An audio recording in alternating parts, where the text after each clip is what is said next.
The original tale is far removed from the enchanted world that Disney popularized. Hidden beneath wordplay and fantastic creatures, Alice in Wonderland is a distorted mirror of logic, a dive into a universe ruled by absurdity, where human rules are broken and sanity is constantly tested. On a hot and boring day, Alice was sitting in the shade with her sister, who was reading a book with no pictures. Bored, Alice wondered about the point of a book without illustrations, when a white rabbit ran past, wearing a waistcoat and muttering that he was late.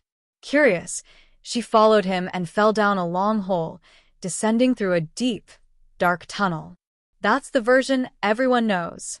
But from this point forward, stay with us only if you're ready to enter the real Wonderland, or better yet, the Labyrinth of Madness. And don't forget to like the video, leave a comment, and subscribe to the channel.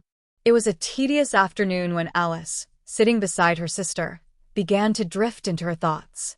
Suddenly, a white rabbit appeared, hurried, and mumbling to himself. "Oh, dear.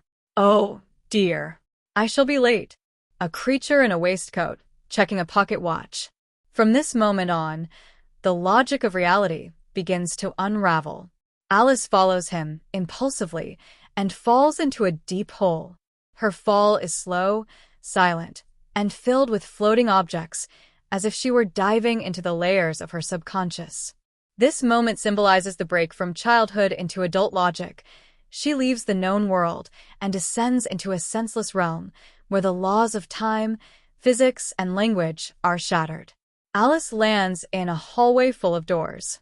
She finds a small golden key that opens a tiny door. To pass through, she must shrink.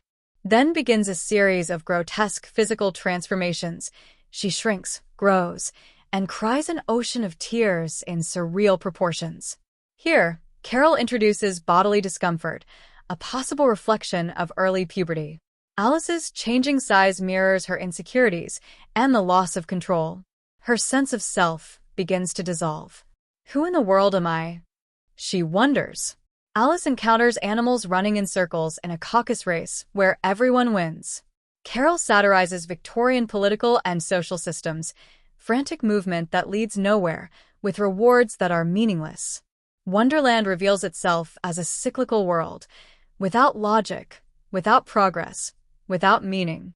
Much like the very structure of British bureaucracy, which Carroll so often criticized. Back to the White Rabbit. Alice enters his house. She drinks a potion and grows uncontrollably, getting stuck inside the building. One arm out the window, her foot crushing furniture. This grotesque bodily distortion evokes vivid childhood nightmares, but also hints at the horror of psychological confinement. The symbolism is clear. Alice is growing too big for the world around her, for home, social conventions, and childhood itself. But growing up also means losing control. Alice meets the blue caterpillar, smoking a hookah. He gazes at her with half-closed eyes and asks, "Who are you?" The most central and unsettling question in the story.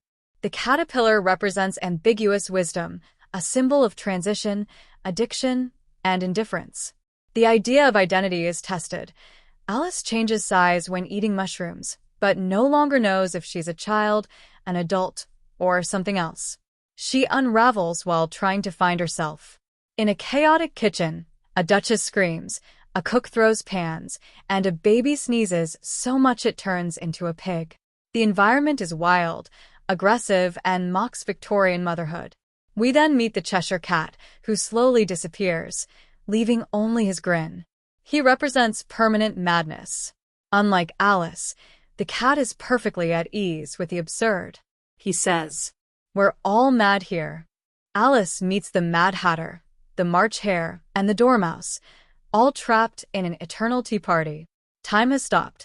Carroll created this setting as a metaphor for a mind trapped in obsession, perhaps a critique of rigid social norms and the dullness of upper-class gatherings. The Hatter asks, "Why is a raven like a writing desk?" A riddle with no answer. The absence of logic is the point. In Wonderland, rationality itself is just another illusion. In the garden, white roses are painted red, a symbol of falsehood and appearances, hiding reality under symbolic makeup. Alice meets the Queen of Hearts, a portrait of tyranny and arbitrary punishment. Her catchphrase, "Off with their heads," a satirical jab at blind, authoritarian justice. The Queen's violence is a cruel parody of adult authority, Victorian justice, and punishment without crime. Alice hears the tales of the mock turtle and the griffin, sad creatures who sing, cry, and reminisce about school. Their school teaches absurd subjects like repression and how to turn square. Here, Carroll criticizes the education system, cold, mechanical, and pointless. Children were trained to obey, not to think. Alice witnesses a ridiculous trial where the Knave of Hearts is accused of stealing tarts. The evidence makes no sense, and logic is turned upside down.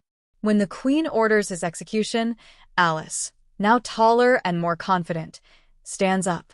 "You're nothing but a pack of cards." The cards fly at her. She wakes up. Alice awakens beside her sister.